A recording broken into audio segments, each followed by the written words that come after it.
Welcome to Homemade. Hello welcome to homemade. ഞാൻ രമ്യ സുർജിത്ത്. ഇന്ന് നമുക്ക് സദ്യ സ്പെഷ്യൽ പിങ്ക് പാലട എങ്ങനെ ഉണ്ടാക്കുന്നതെന്ന് നോക്കാം. നല്ല കിഡിലൻ ടേസ്റ്റാണ്, എല്ലാവർക്കും ഇഷ്ടപ്പെടും. അടിപൊളിയായിട്ട് നല്ല പെർഫെക്റ്റ് ആയിട്ട് നമുക്ക് സദ്യക്ക് കിട്ടുന്ന പോലെ തന്നെ പാലട വീട്ടിലുണ്ടാക്കിയെടുക്കാം. അതും വളരെ എളുപ്പത്തിൽ കുക്കറിൽ എങ്ങനെ ഉണ്ടാക്കുന്നതെന്ന് നമുക്ക് നോക്കിയിട്ട് വരാം.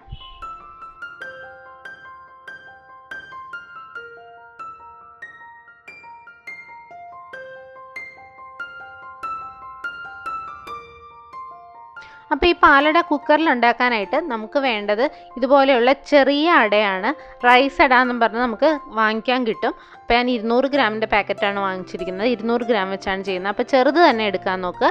അതാദ്യം നമുക്ക് കുറച്ച് കൂടുതൽ വെള്ളം ഒരു പാത്രത്തിൽ തിളപ്പിക്കുക. തിളച്ചു വരുന്ന സമയത്ത് ഈ പാലട അങ്ങോട്ട് ഇട്ടിട്ട് ഒന്ന് ഇളക്കിയതിന് ശേഷം ഗ്യാസ് ഓഫ് ചെയ്യാം. തിളച്ചാൽ ഉടനെ ഇതിട്ട് കഴിഞ്ഞ് നമുക്ക് ഓഫ് ചെയ്യാം. പിന്നെ തിളപ്പിക്കേണ്ട കാര്യമില്ല. എന്നിട്ട് അപ്പം തന്നെ അതങ്ങ് മൂടി വെക്കുക. എന്നിട്ട് ഒരു 30 മിനിറ്റ് നേരം നമുക്കിത് വേകാനായിട്ട് വെയിറ്റ് ചെയ്യാം. അതങ്ങനെ തന്നെ വെച്ചേക്കുക, അപ്പം വെന്ത് കിട്ടും. പിന്നെ ഒരു കാര്യം ശ്രദ്ധിക്കേണ്ടത്, നമ്മൾ വാങ്ങുന്ന പാലടയുടെ പാക്കറ്റിൽ പുറത്ത് എഴുതിയിട്ടുണ്ടാവും എത്ര മിനിറ്റ് നേരമാണ് വെള്ളത്തിലിട്ടിട്ട് വെയിറ്റ് ചെയ്യേണ്ടതെന്ന്. അപ്പോൾ ഓരോ പാലടയ്ക്കും ഓരോ വേവായിരിക്കും, അതനുസരിച്ചാണ് നമ്മൾ വെയിറ്റ് ചെയ്യേണ്ടത്. അപ്പോൾ ഞാൻ ഈ വാങ്ങിച്ച പാലടയുടെ പുറത്ത് എഴുതിയിരുന്നത് 30 മിനിറ്റ് വെയിറ്റ് ചെയ്യാനാണ്. അപ്പോൾ അതനുസരിച്ച് തന്നെ നിങ്ങൾ പാലട തിളച്ച വെള്ളത്തിലിട്ട് മൂടി വയ്ക്കുക. ഇനി ആ സമയം കൊണ്ട് നമുക്ക് പാല് തിളപ്പിക്കാൻ വെക്കാം. അപ്പം ഞാനൊരു വലിയ കുക്കർ എടുത്തിട്ടുണ്ട്. നമ്മളിത് കുക്കറിലാണല്ലോ വെക്കുന്നത്. അപ്പോൾ ഒരു വലിയ കുക്കർ എടുക്കുക. അതിനകത്തേക്ക് 3 ലിറ്റർ പാല് തിളപ്പിക്കാനായിട്ട് വെക്കുക. അപ്പോൾ 200 ഗ്രാം അടയാണ് ഞാൻ എടുത്തിരിക്കുന്നത്. അതിന് വേണ്ടിയിട്ട് 3 ലിറ്റർ പാല് വേണം, അതെടുത്തിട്ടുണ്ട്. ഇത് വെള്ളം ചേർക്കാത്ത പാല് തന്നെ എടുക്കാനായിട്ട് മാക്സിമം ശ്രദ്ധിക്കുക. ഞാനിവിടെ മിൽമയുടെ പാക്കറ്റിൽ കിട്ടുന്ന പാലുണ്ടല്ലോ, അതാണ് എടുത്തേക്കുന്നത്. അപ്പോൾ 3 ലിറ്റർ പാല് വേണം, ഒട്ടും വെള്ളം ചേർക്കരുത്. അതിനുശേഷം നമുക്കിത് ഈ കുക്കറിലാക്കിയിട്ട് ഒന്ന് തിളപ്പിക്കാനായിട്ട് വെക്കാം. പിന്നെ നമുക്ക് ഇതിനകത്തേക്ക് ഇപ്പം തന്നെ പഞ്ചസാര ചേർത്ത് കൊടുക്കാം. ഞാൻ ഏകദേശം 1 കപ്പ് പഞ്ചസാരയാണ് ഇപ്പോൾ ചേർത്ത് കൊടുക്കുന്നത്. നിങ്ങൾക്ക് മധുരത്തിനനുസരിച്ച് പഞ്ചസാരയുടെ അളവ് കൂട്ടുകയും കുറയ്ക്കുകയും ചെയ്യാം. അതുകൊണ്ട് കൃത്യമായിട്ട് ഒരളവ് പറയാനില്ല. ഏകദേശം 1 കപ്പ് എങ്കിലും മിനിമം വേണ്ടി വരും നമുക്ക് ഈ 3 ലിറ്റർ പാല് കൊണ്ട് പായസം ഉണ്ടാക്കുന്ന സമയത്ത്. അപ്പോൾ ഞാനിപ്പോൾ 1 കപ്പ് പഞ്ചസാര ചേർത്ത് കൊടുക്കുകയാണ്. അതിനുശേഷം ഒന്ന് മിക്സ് ചെയ്തിട്ട് നമുക്ക് ഈ പാല് തിളയ്ക്കാനായിട്ട് വെയിറ്റ് ചെയ്യാം. ആ സമയം കൊണ്ട് നമുക്ക് ഒരല്പം പഞ്ചസാര കാരമലൈസ് ചെയ്തെടുക്കണം. ഇതിനു വേണ്ടി ഞാനൊരു പാൻ ചൂടാക്കാൻ വെച്ചിട്ടുണ്ട്. അതിലേക്ക് 3 ടേബിൾ സ്പൂൺ പഞ്ചസാര ചേർത്ത് കൊടുക്കാം. കൂടെ നമുക്ക് 1.5 ടേബിൾ സ്പൂൺ വെള്ളം കൂടെ ചേർത്ത് കൊടുക്കാം.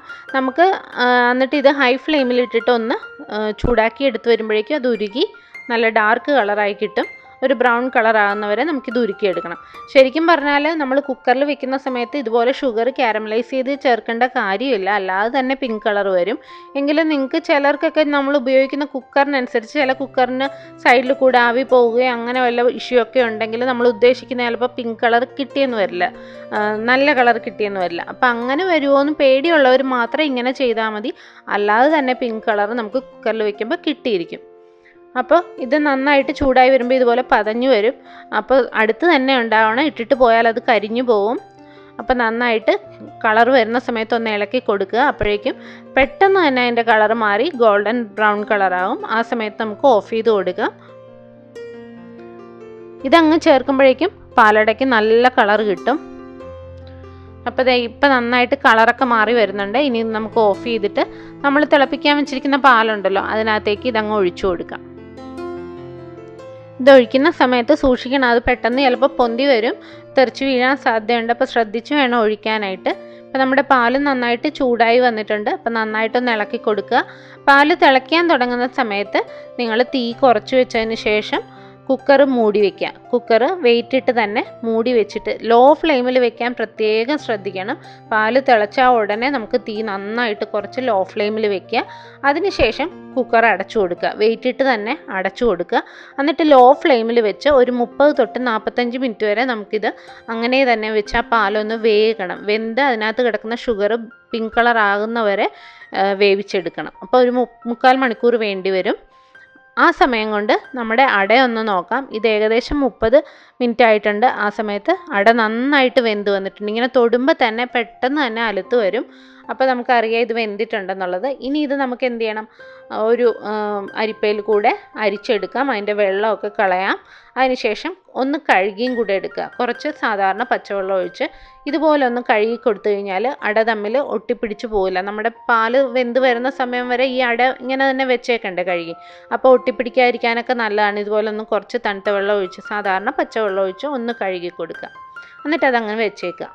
ഇപ്പോൾ ഞാൻ ഏകദേശം 35 മിനിറ്റ് ഇത് വേവിച്ചിട്ടുണ്ട്. എന്നിട്ട് അതിൻ്റെ ആവിയെല്ലാം പോയതിന് ശേഷം മാത്രം കുക്കർ തുറക്കുക. ഇപ്പോൾ കണ്ടോ, കളർ നന്നായിട്ട് ചേഞ്ച് ആയിട്ടുണ്ട്. നമ്മൾ ആദ്യം വെച്ചപ്പോൾ ഇതുപോലെ ഒരു വൈറ്റ് കളറായിരുന്നു, ഇപ്പോൾ നന്നായിട്ട് ചേഞ്ചായി പിങ്ക് കളർ ആയിട്ടുണ്ട്. ഇനി നമ്മളിത് കുറച്ചുകൂടെ തിളപ്പിക്കുന്ന സമയത്ത് കുറച്ചുകൂടെ കളർ വരും. ഇനി നമുക്കിതിനകത്തേക്ക് നമ്മൾ വേവിച്ച് വെച്ചിരിക്കുന്ന അട ചേർത്ത് കൊടുക്കുക. അട ചേർത്തതിന് ശേഷം നന്നായിട്ട് ഇളക്കി കൊടുക്കുക. ഇനി നമുക്കിത് മധുരമൊക്കെ പോരാന്നുണ്ടെങ്കിൽ ഈ സമയത്ത് ചേർത്ത് കൊടുക്കുക. ഞാനൊരു 1/4 കപ്പും കൂടെ ചേർത്ത് കൊടുത്തിട്ടുണ്ട്. അത് ഇതിൽ കാണിക്കാൻ പറ്റിയില്ല, വിട്ടുപോയി. അപ്പം നിങ്ങളുടെ മധുരത്തിനനുസരിച്ച് നിങ്ങൾ എത്ര മധുരം വേണമെന്ന് വെച്ചാൽ ഈ സമയത്ത് പോരാത്തത് ടേസ്റ്റ് ചെയ്തിട്ട് ഇട്ട് കൊടുക്കുക. അതിന് ശേഷം ഒരു 10-15 മിനിറ്റ് നന്നായിട്ട് തിളപ്പിച്ച് നമുക്ക് എത്ര തിക്നെസ് വേണോ അത്രയും ആകുന്നവരെ, വറ്റി വരുന്നവരെ തിളപ്പിക്കുക. അതിന് ശേഷം ഇതുപോലെ ഒരു 1/2 ടീസ്പൂൺ ഏലക്കാപ്പൊടി ചേർത്ത് കൊടുക്കുക. ഏലക്കാപ്പൊടിയുടെ ടേസ്റ്റ് ഇഷ്ടമുള്ളവർക്ക് മാത്രം ചേർത്താൽ മതി. സാധാരണ പാലടയ്ക്ക് ഏലക്കാപ്പൊടി ചേർക്കാറില്ല. അപ്പോൾ വേണമെന്നുള്ളവർ ചേർത്ത് കൊടുക്കുക. പിന്നെ 1 ടേബിൾ സ്പൂൺ നെയ്യും കൂടെ ഞാനിവിടെ ചേർത്ത് കൊടുക്കുന്നുണ്ട്. സദ്യയിലൊക്കെ കൂടുതലും വെണ്ണയാണ് ചേർക്കാറുള്ളത്. വെണ്ണ ചേർത്താൽ ഭയങ്കര ടേസ്റ്റാണ്. അപ്പോൾ വെണ്ണ ഉണ്ടെന്നുള്ളവർ 1 ടേബിൾ സ്പൂൺ വെണ്ണ, നല്ല നാടൻ വെണ്ണ കിട്ടുകയാണെങ്കിൽ അത് ചേർത്ത് കൊടുക്കുക. നല്ല ടേസ്റ്റാണ് വെണ്ണ ചേർക്കുമ്പോഴേക്കും. അതല്ലാന്നുണ്ടെങ്കിൽ ഇതുപോലെ നെയ്യ് ചേർത്ത് കൊടുക്കുക. ഇനി നെയ്യും ഏലക്കയും താല്പര്യമില്ലാത്തവർക്ക് അത് രണ്ടും ഒഴിവാക്കാം. സദ്യയുടെ പിങ്ക് പാലടയ്ക്ക് നെയ്യൊന്നും അധികം ചേർക്കാറില്ല. അല്ലാതെ തന്നെ അവർ വെണ്ണയാണ് കൂടുതലും ചേർക്കുന്നത്. അതല്ലാതെ ഇതൊന്നും ചേർക്കാതെ നമുക്ക് പാലട വയ്ക്കാം. അപ്പോൾ നമ്മുടെ പാലട ഇവിടെ റെഡി ആയിട്ടുണ്ട്. ഏകദേശം ഇത്രയും ലൂസായിരിക്കുമ്പോൾ തന്നെ നമുക്ക് ഓഫ് ചെയ്ത് കൊടുക്കാം. കാരണം ഇതൊന്ന് ചൂട് അല്പം കുറഞ്ഞു വരുമ്പോഴേക്കും നന്നായിട്ട് കുറുകി വരും. അപ്പോൾ ഒത്തിരി അങ്ങിട്ട് വറ്റിച്ച് കഴിഞ്ഞാൽ ചൂട് അല്പം കുറയുന്ന സമയത്ത് ഇത് ഭയങ്കര കട്ടിയായിപ്പോവും. അപ്പോൾ ഇത് കറക്റ്റ് കൺസിസ്റ്റൻസിയാണ്. ഇത്രയാകുമ്പോഴേക്കും ഓഫ് ചെയ്ത് കൊടുക്കാം. നമ്മുടെ അടിപൊളി പാലട ഇവിടെ റെഡി ആയിട്ടുണ്ട്. ഇനി ഇത് സെർവ് ചെയ്യുന്ന സമയം വരെ കുക്കർ ഒന്ന് മൂടി വെച്ചേക്കുക. അപ്പോൾ നല്ല കറക്റ്റായിട്ട് കുറുകി വന്നിരിക്കും. അപ്പോൾ നല്ല സൂപ്പർ ടേസ്റ്റിലുള്ള പിങ്ക് പാലട ഇവിടെ റെഡി ആയിട്ടുണ്ട്. എല്ലാവരും ട്രൈ ചെയ്ത് നോക്കുക. എല്ലാവർക്കും ഇഷ്ടപ്പെടും. വളരെ എളുപ്പമാണ് ഉണ്ടാക്കാനായിട്ട്, അതേസമയം കഴിക്കാനോ നല്ല സൂപ്പർ ടേസ്റ്റുമാണ്. അപ്പോൾ എല്ലാവരും ട്രൈ ചെയ്യുക. ഇഷ്ടപ്പെട്ടാൽ ലൈക്ക് ചെയ്യാനും സബ്സ്ക്രൈബ് ചെയ്യാനും കമൻറ്റ് ചെയ്യാനും ഷെയർ ചെയ്യാനും ഒന്നും മറക്കരുത്. പുതിയ പുതിയ വീഡിയോയുമായി നമുക്ക് വീണ്ടും കാണാം. Thank you.